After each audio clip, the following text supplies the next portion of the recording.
the way that we've found successful, and the way that I think is a humanizing principle of our work together, is that we always work in small groups. So whereas kids may peel off to do some research individually, the presentation or the work that they're trying to get ready for publication, for better words, or presentation, is a collaborative effort. So we want kids in a group that always rotates. We rotate the groups all the time. But we want those kids to bring to the whole a piece.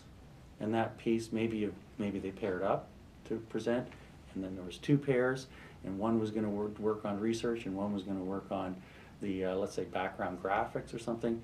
So we get the idea that it's a team effort, and we do that every single time. So we do almost exclusively small group work, usually three to five in a group, and by the end of the year, every one of those kids has worked very closely with everyone else in the class. So there's a real sense of knowing each other as well.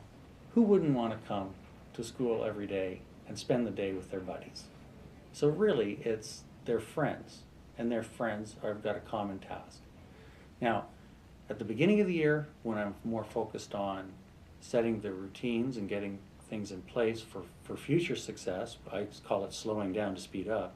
What I do is I get the kids to choose their own groups. There's a comfort level. They may have worked with them before, and they get into the idea that I can get a lot done because I'm working with my friend that I've worked with before. But as soon as we get out of that initial stage, then we have actual group work lessons, how to work in a group.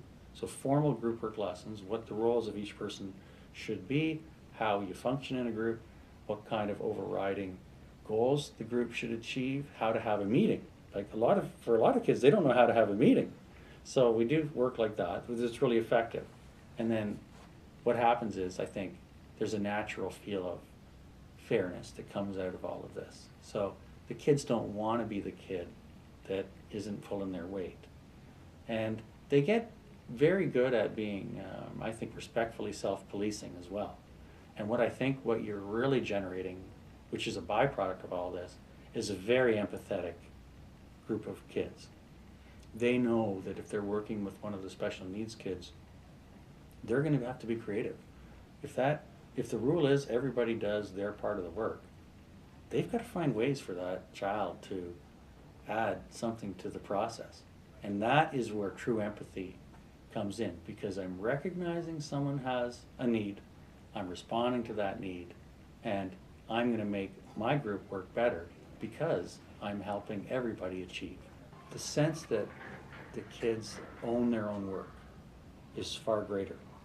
And when you own your own work and you're committed to it, you want it to shine, and you're willing to spend the extra time that you may not.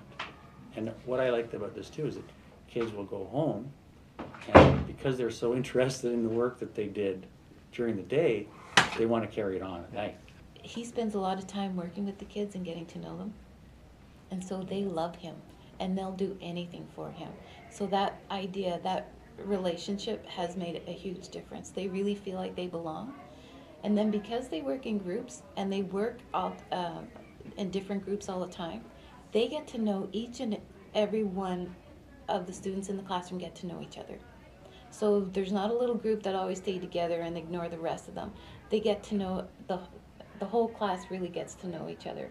And I find that building that kind of relationship with them, and acceptance of each other's strengths and weaknesses, has made a huge difference. Talk to Jude, she'll tell you that there's less discipline problems coming from Pete's classroom and out in the yard. And it's actually even extended over into the upper grades, because they've all gotten to know each other and they respect each other. There's less of... I'm not dealing with the conflict between the kids in the way I may have. For sure, I don't have it coming out of Pete's class, because Pete focuses when he's teaching them how to work together to respect one another's gifts and to bring everybody into the mix. Everybody has something to offer at some level to the best of their ability. And the kids learn and experience that in their group work in the classroom for that entire year, and that stays with them. So the conflict from that class, the discipline, is non-existent. But the kids also take those skills those leadership skills that they've learned and those team building, collaboration, they take them with them. So when the 5-6s or the 4-5s move up, we work on student leadership here in the school. And I know I work with the grade 7s for different projects. I can give them a project to move forward on, and they've got the skills to work independently with one another, sharing. And getting up and presenting in an assembly is nothing for these kids anymore because they've had it. And I know Louise and one of the other teachers works with the grade 8s as our student ambassadors, and they're major student leaders in our school. And you're benefiting from those same skills that they've been taught and they've taken with them when we work with the grade 8s as student ambassadors. It's not something that they experience and then it just leaves them. They build on it consistently, and they've got the skills and they develop them further. So it's from becoming collaborative workers to being able to speak in front of people, organize different events. Look at the event days you run. But we hand it over to the kids, and we can do that with a lot of trust.